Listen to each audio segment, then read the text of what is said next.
When you're building your dream on the backs of other people's favors and goodwill, be fluid. You need to be grateful for what you have at the moment and take advantage of it to the best of your ability. Right. Welcome to the podcast, Tapping Creativity, with myself, Matthew C. Temple. And each week, we're going to dive into questions and issues and inspiration around creativity and the creative process.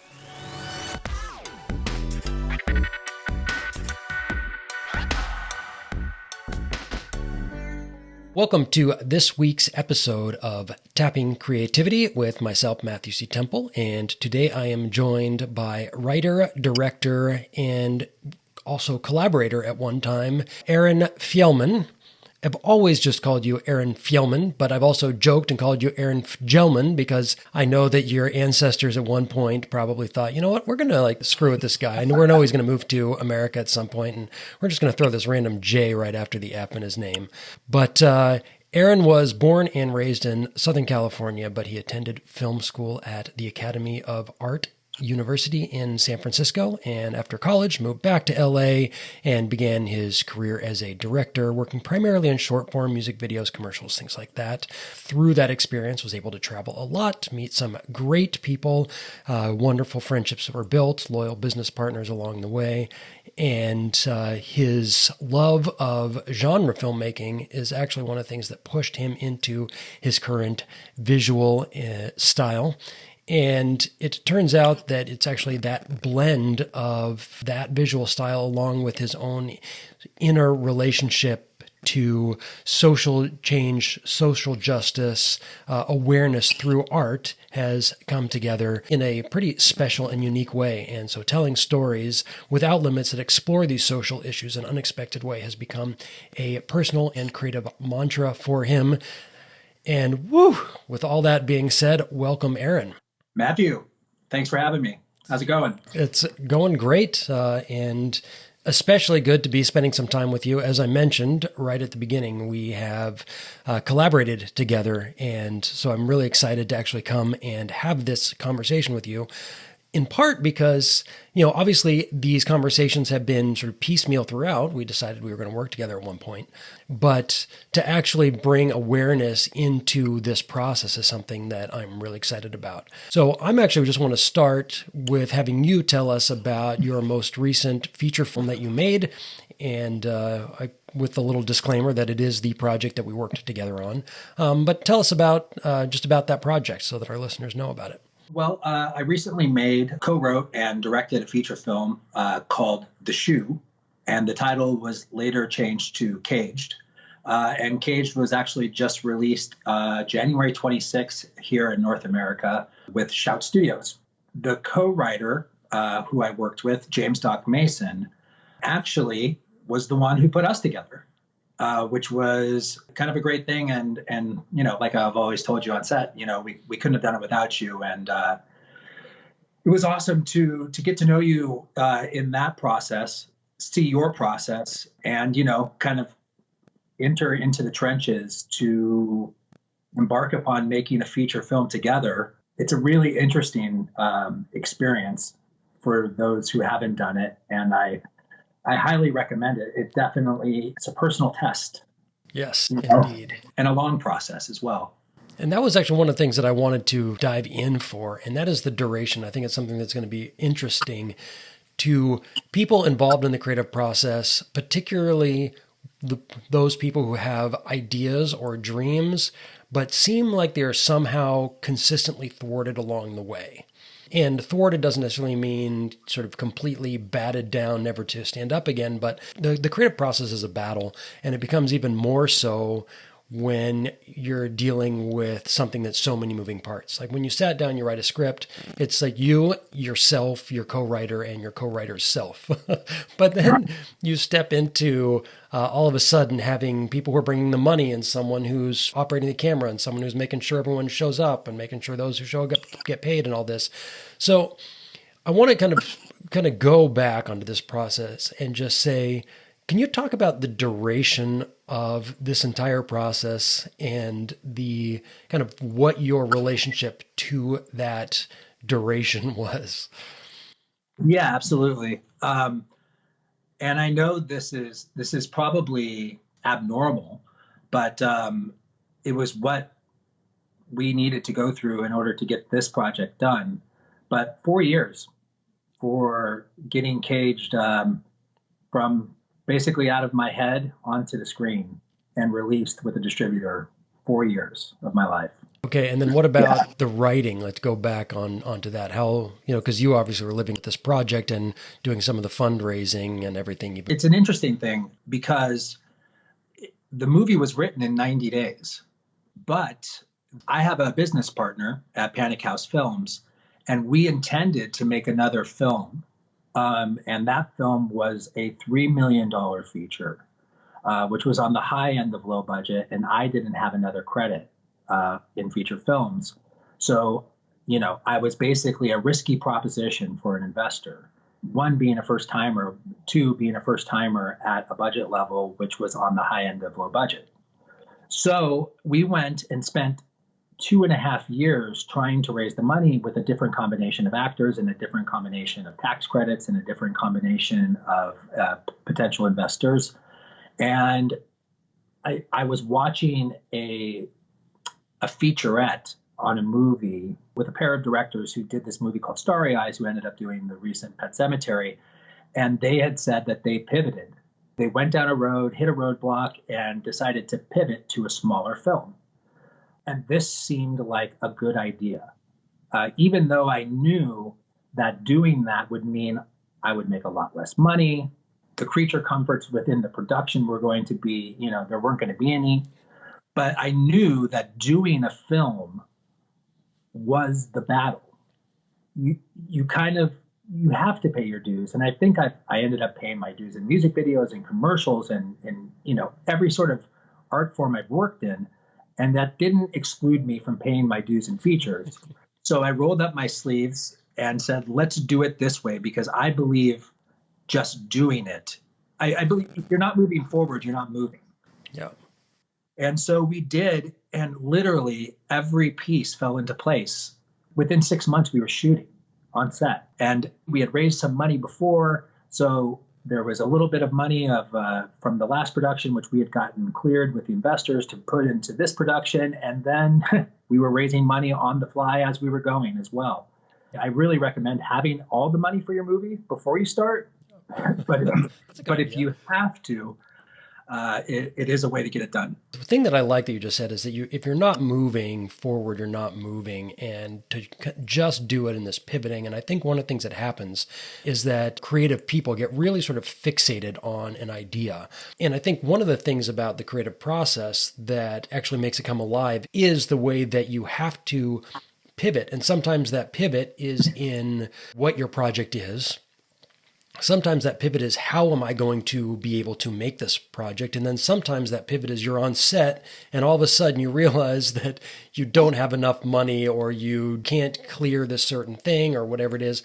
And so you're pivoting again and again. And so therefore the goal that you're going towards, in some ways, the sort of the uber goal, or the the arch goal, as it were, is the one that is so hard to maintain as the vision, when we start to think that, oh, I have to do it in this certain manner.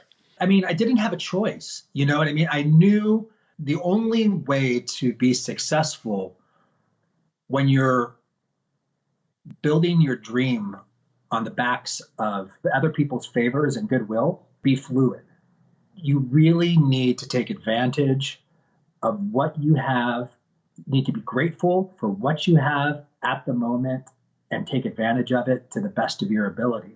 If you have a scene that's set at a mansion, but you have a shack, then it's in your best interest to figure out a way to do a rewrite if you can. Yeah, right. That's a hard thing to wrap your head around. But my background, one of the first things I did in the industry was I worked for an agent, and I would help his clients make trailers for essentially things that they were trying to finance. So I would always start with, okay, what can we shoot? What do we own? And I boiled things down to like the things that we had at our disposal And it forced me into a way of thinking where I was, what is this concept? What does it promise?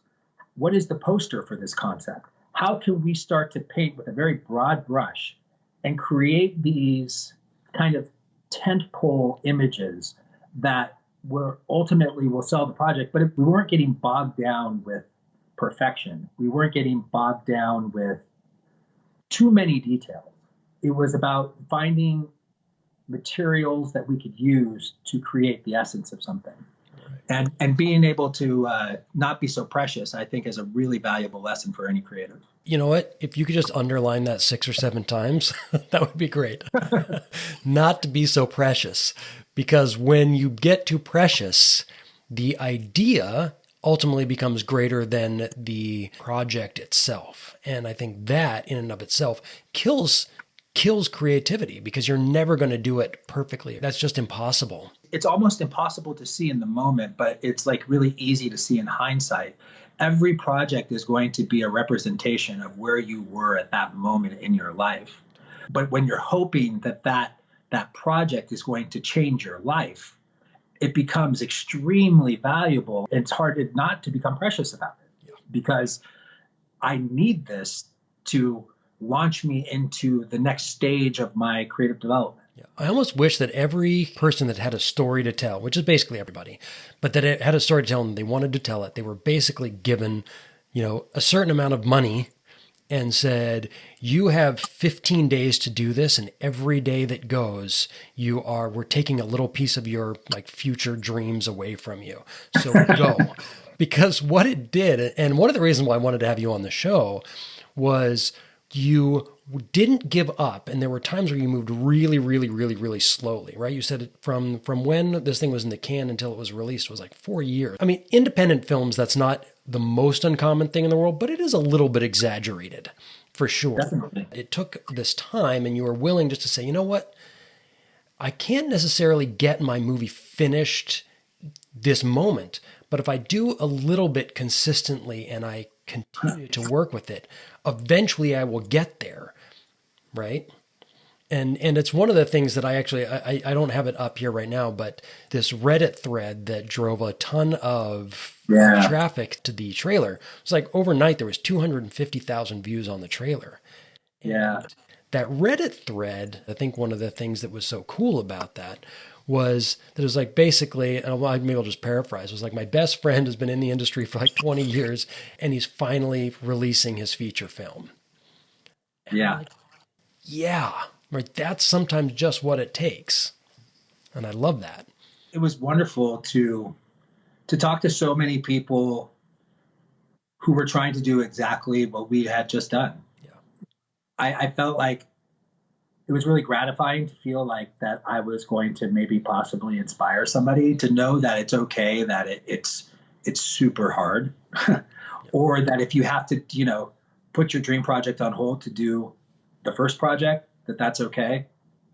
And also, don't scoff at the opportunity to spend 15 days on set to make your passion project. Yeah. I know you want 30. I did. Yeah. But, you might be able to do it in 15. Yeah. Or you might have to if you're going to do it. Exactly. And I think that's one of the things that was so beautiful. So I'm going to compliment you for a second, and then I'm going to ask you how you do this. When you were on set, this whole thing you were talking about compromises, right? That's kind of a bit of the focus of our conversation is you're compromising, and which can oftentimes be a bad word. But it doesn't actually have to be, because as soon as you make a compromise, you're actually opening up the opportunity to do something that you would never have done otherwise. So if you say you have to shoot in 15 instead of 30 days, it means you're drawing on your creativity in order to get there. And then as a filmmaker, you have a co-writer. There were 4 producers on the project. You, as the director, it was your vision, but you also had a DP who had her ideas of what she was going to bring in. You had A-list actors. Yeah, and each actor comes with their own interpretation of your material, right. Yeah. And A-list actors, as we know, always have ideas and opinions. And so this question I kind of have is, since you did it so well, how do you actually keep your vision or keep a through line in the vision while evolving it as it needs to evolve, and also dealing with the compromises and collaboration with team and budget restrictions, et cetera? I think you need to be humble in as much that other people will have great ideas, and that's okay. That doesn't make you any less responsible for the vision. So you don't have to, that's not something you have to worry about. As a matter of fact, you should be worried if you're not surrounded by people who are coming up with great ideas. 2, sometimes you have to say no, and it's okay. But you need to do it respectfully, and it will go a lot better if you can articulate yourself in a way that doesn't waste a lot of time, but also doesn't make someone feel stupid. Right. Because ultimately it's about trust. Like, if you have a reason, if someone makes a suggestion and you don't like it and you say no, it shouldn't require anything more than that if you're the director. But because people are confident and creative, like, it helps, soften the blow to know that, oh, well, it does have a ripple effect that would affect my character in a way that I hadn't thought of. And to be able to kind of foresee those ripples and express them in a respectful manner is really, really helpful. There's the other side of that, which is that when you're a director and you on Caged, you didn't sleep a ton. No. Maybe an understatement. You drank a lot of coffee. Whenever you could take a break, you went down and sucked down a cigarette, and there was a ton of pressure on you. And when you're in the trenches, as we all know in the trenches, you have this dedication to the project, but there are times where you lose, and sometimes the bigger picture, right? Yeah. You're responsible, it's your vision, but you also bring other people and say, you also have to help be responsible for this project, because I can't carry this by myself. It's totally impossible. That's one of the pitfalls of being so fluid. Every other part of the process, screenwriting, editorial, there may be long days in order to achieve your goals within those frameworks, but pressure is not a consideration. Even though there is pressure within those environments, it's not the same kind of pressure as being on set and knowing that just changing where you want to put the camera, that you could lose an entire day based on what that means to the production.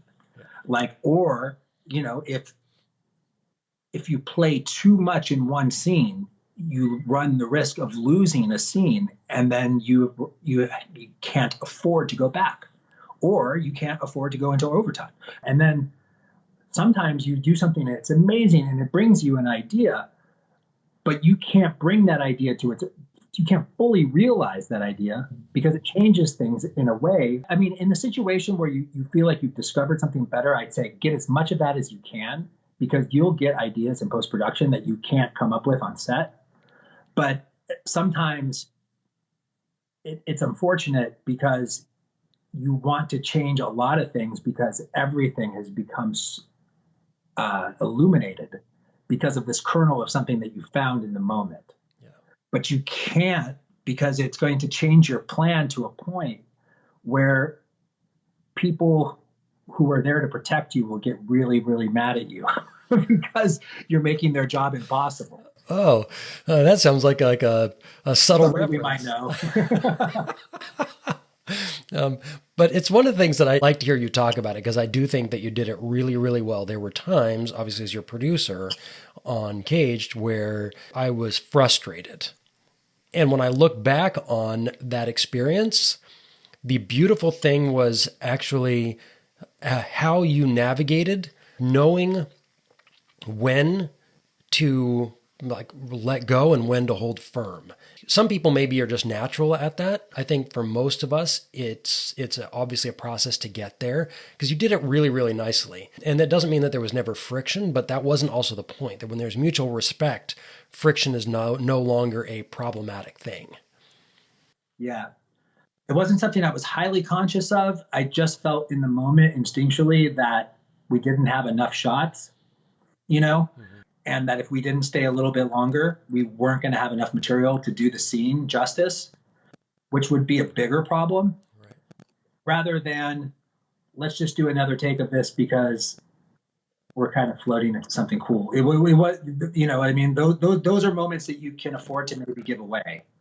You don't love to give anything away, but there's some moments that you have to fight for because you just don't have it. If you don't have, you know, your movie is only, and this is something that I can honestly say, like from this experience, is that your movie is only as good as your weakest scene. Yeah. You know, like, and so you have to fight to make sure that none of them are that bad. Yeah. And I think the other thing you bring up in that too is, and you alluded to this earlier, when you're in the creative process, you don't really know what you have in the moment necessarily, particularly in this process. But gosh, there was this a famous Carole King song where they put on a B-side of another single because the record company was like, I don't think that this single is going to do very well, so we need a really strong B-side. Right. Unfortunately, that A-side song ended up being such a huge hit that this B-side song, we all know it, but it was just buried for years, right? So this would have been a big, and it was actually, it was Carole King with one of her co-writers. But my point is that you don't necessarily know what you have until it's out there. And there's almost like these little steps of that, particularly in the filmmaking process, where you don't know what you have until you're wrapped and you're in the editing room. And sometimes you find gems and sometimes you find a glaring hole that you absolutely must plug. You know, it's funny, like, and I've heard other people express this. It's definitely one of my personal quirks is that, like, when I'm writing, I'm basically, and I'm pretty sure probably most people do this, but I'm reading every line as I write them.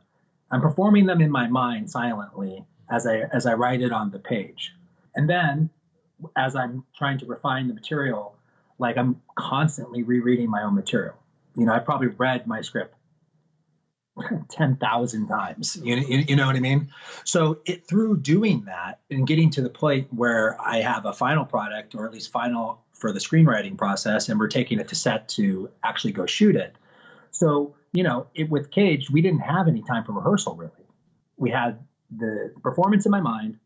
We had the stuff that we did in the auditions for the actors for the smaller parts who auditioned, who weren't offer only. And then we have the whole script. So to me, the first performance done by an actor automatically sounds wrong, no matter how right it is, because it's no longer in the rhythm that I performed it when I wrote it. This is something I have to be very careful of, because I know that their gut reaction isn't necessarily wrong. And a matter of fact, it could be very right, you know, but I have to watch the take. I have to refamiliarize myself with the cadence choices that they've made before I can judge it fairly, because it automatically feels to me like a mistake.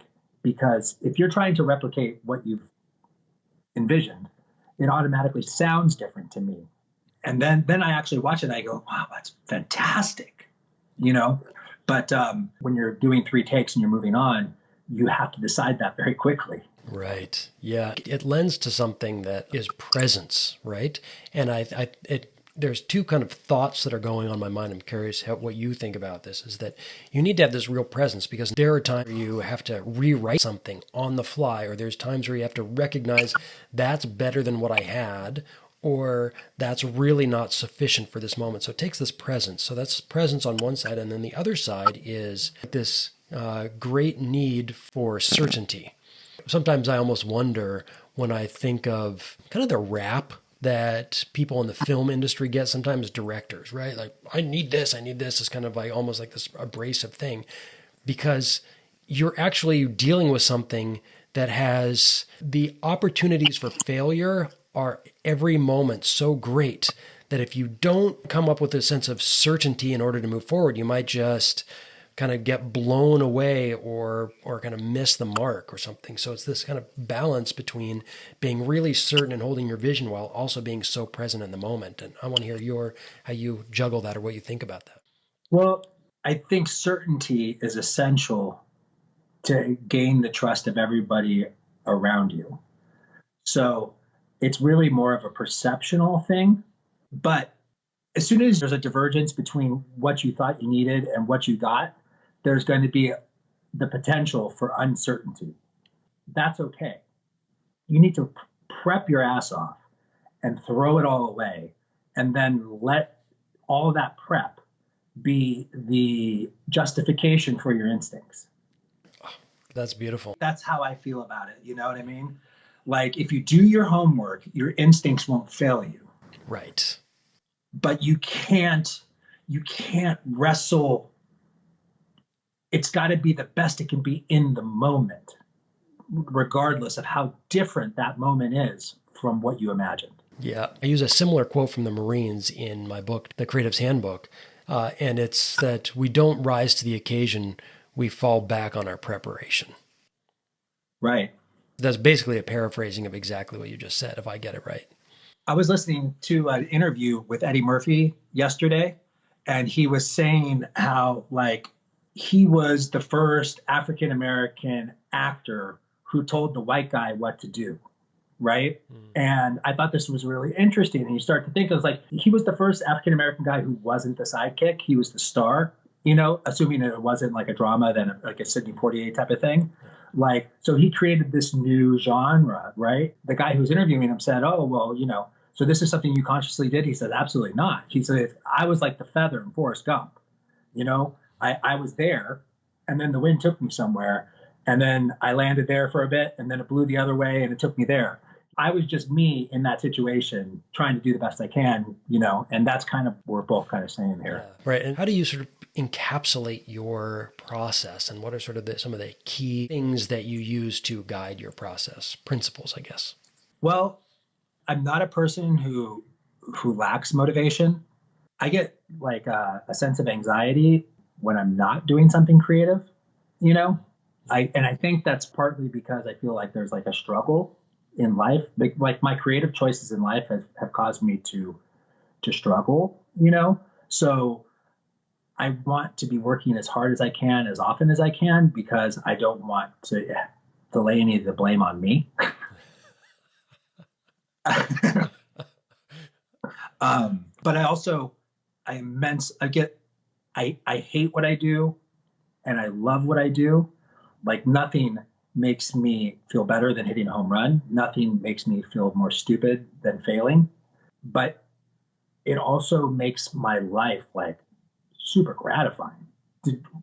Wrestling between failure and success within this thing that I love makes the years of my life go by like, they say, like, if you love what you do, you'll never work a day in your life. You know what I mean? Like, the clock of my day, like, is sundown to sunset is just a blink of an eye, And I feel like that my whole life's been like that. So that I feel very, very lucky, But I mean, as far as process goes, I find myself most creative like very early in the morning. So I try to do all of my creative work. I wake up at like 4 a.m. pretty much every day. Wow. I have a cup of coffee and I'm doing something, whether it's emails related to a production or was doing something by 5 o'clock in the morning. And I work into the late afternoon if I'm doing a full day on something, and then I pretty much stop, You also know when to stop. I do. It just stops working. Yeah. And I say, okay, well, that's enough for me today. That's something that you don't necessarily get your choice about on set. Yeah. Sometimes you shoot nights. Like, that's something that I struggle with, but you just deal with it. When it comes to ideas, I try to get to a place of nothingness in my mind. Whenever I can feel myself trying to come up with something, I always fail. Every time I come up with what I consider for me to be a really good idea, I'm, on a bike ride or on the treadmill, in the shower. I can't try to come up with it. What I tend to do is watch a lot of movies and read a lot during those times. And that usually helps me come up with something. Right. Yeah, it's kind of like what I sort of see, and because I'm also a bit more of the type A personality. which is actually creating the negative space, because it's in the negative space where there's actually so much life, and there's something new. The discoveries get made in the negative space. It's a little bit what you're talking about. And the other thing that stands out for me in what you just shared was you've actually found a process that works for you. It's not special. It's not the best way or the right way, but it's what works for you. And you've been willing to step into that and not shy away from it or think it should be different, right? It's kind of like doing all the prep and then letting your instincts kind of take hold. But this is like applying that model to something that doesn't exist yet. Nice. So you're waiting for inspiration to strike. So if you're taking in a lot of things that you're ultimately passionate about, I mean, reading the newspaper for me can do that. Right. Or being on reading a variety of blog posts, to be more contemporary, of things that I'm passionate about. That as soon as that in concert with a really great Spotify playlist could be all I need to have my next best idea. Yeah. You know what I mean? But it's really just creating an opportunity for yourself to become inspired.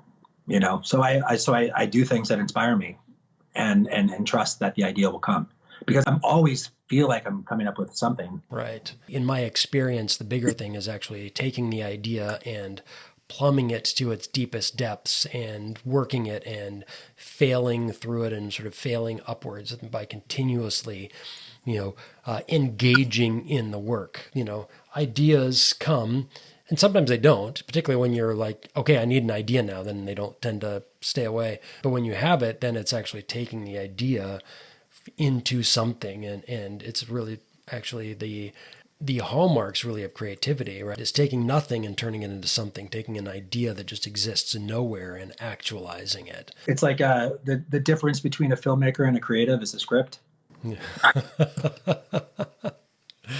Yeah. That step is huge. Yeah. Everyone has an idea for a movie.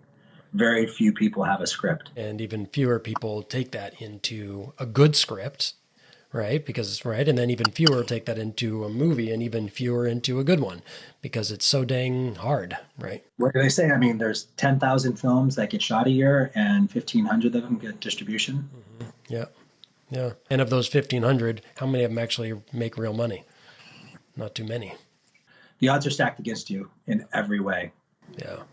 Well, the odds were stacked against you, but you have done it. And your feature film debut and current most recent release, Caged, is available now with Edi Gathegi, Melora Hardin, Angela Sarafyan, and available pretty much everywhere where you can stream movies.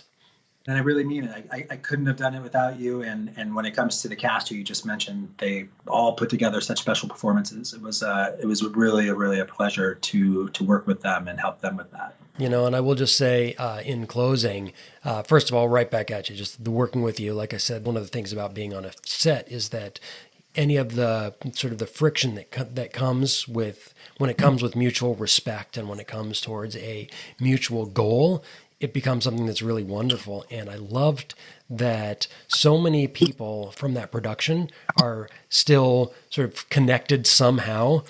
Yeah, pretty nice. And it's so cool. Like I can post anything about personal life, anything. And even still, a big percentage of the people that we worked with on that project are still posting, commenting, whatever. So you really did create a fantastical, magical space. And within that magical space, a really special movie, Caged, for all the listeners. We'll put a link to it in the show notes, and make sure you go check it out. Cage, directed. And see, Matt, I thought that all that response was just because we only went overtime one day. Every other set I've been on has always been 18-hour days, and it's every time I post on Facebook, no one gets back to me. So there you go. On this one, I think we owe a lot of that to you and the other producers. It was a really good team, and I think that was one of the things. We did actually all have real respect for everyone on the set, and it's funny you brought that about not going overtime. It is something that I've always found as a priority when I made my first movie 20-ish years ago. And we had a lot of those. And then the days after, the way it hit morale could be really hard. And when there was that real respect that everyone needed their sleep so they could come the next day, really refreshed. It made for a feeling of everyone felt cared for and this wonderful camaraderie and respect towards this common goal of turning your script that you co-wrote with James Dog Mason into this really special little movie. So for everyone who's listening, go check it out. Thanks for joining us. Thank you, Aaron, for coming and spending your time with us and sharing your insight, wisdom, and creativity with our audience. And I look forward to making another movie. Bye.